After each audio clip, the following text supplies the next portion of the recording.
Iningi labantu elisezinhlakeni ezehlukene liphawulile ngalenkulumo kaMengameli kanye nobekwenzeka izolo ehhola ledolobha iKapa. Ukuzwa uhlangothi longoti bezokubuswa kwezwe ngalenkulumo kaMengameli. Sixhumana ke nomhlaziyi wezombusazwe uDokotela Ntsikelelo Breakfast. Dokotela, sikwamukele ezindabeni zasemini. Yizibusele kwa emsasazi. Yiziphi izinto ezimqoka ocabanga ukuthi uMengameli uyithintile kule nkulumo yakhe yayizolo?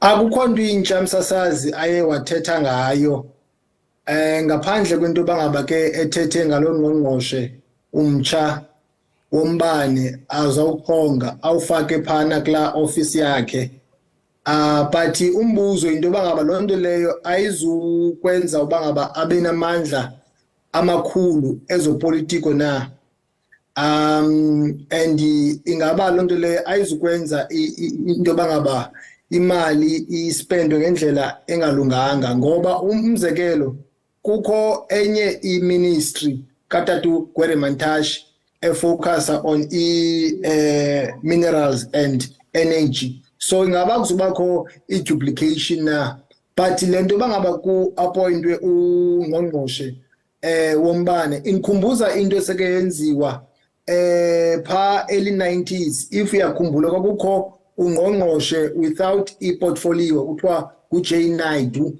owaye responsible for i-RDP. So funeka sikhumbule uba umgaqo siseko nguye onika amandla ezopolitiko umongameli uba ngaba makachonge ongqongqoshe abaxelele uba ngaba benze ntoni na. So ilonto leyo but ndiyavumelana nabantu abathi bangaba ayithethi ukuthi uzawukwazi uphelisa into kaDanyacimi wombane.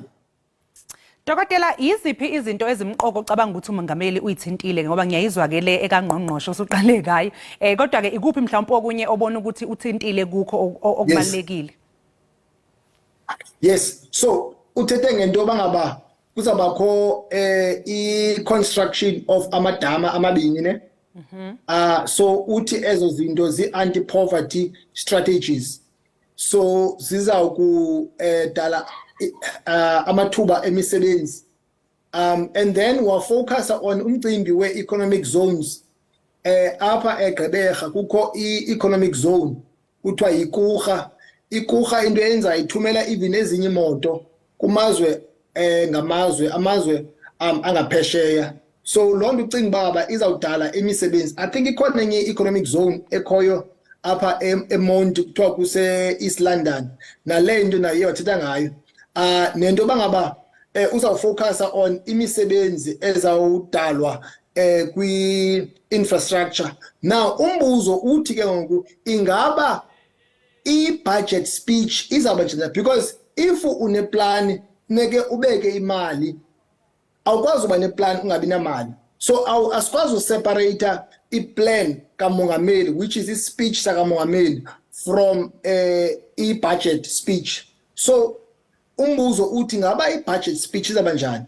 I think nasaba nalento kuthiwa ngamakhumsha yi-expansionary fiscal policy as opposed to le kuthiwa yi-fiscal discipline, meaning that urhulumente uzawuspenda imali eninzi on uphuhliso, but i-question into bangaba lento ye-expansionary fiscal policy ayizulida to into bangaba kubekho i-budget deficit, meaning that asizuspenda more than imali esinayo na. And if injalo nto leyo, what about the issue ye-debt karhulumente? So ngezinye ze-debates I think ezaba khona ezo.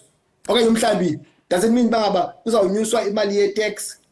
If ufuna ukwenza imali funeke usebenzise i-tax as a policy instrument. So uzawuthini? Uzawunyusa imali yokutya because kukho i-issue ye-VAT okanye uzawutexa inkampani zabucala.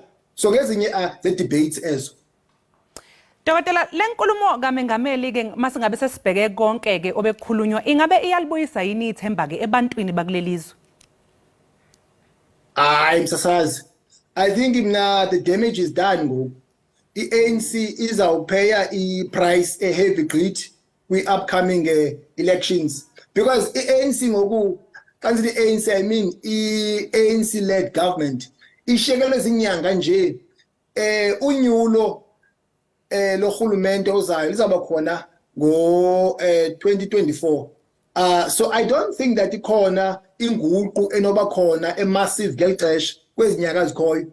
I think ixesha binalo khange elisebenzisi, but andiyamkeli iargument ethi bangaba yonke into mayiblame on iCovid, because iproblems esinazo ziqale before iCovid.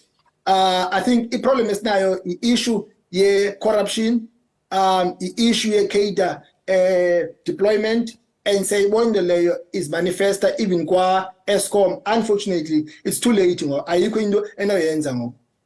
Sibonge kakhulu kuDokotela Ntsikelelo Breakfast ongumhlaziyi wezombusazwe.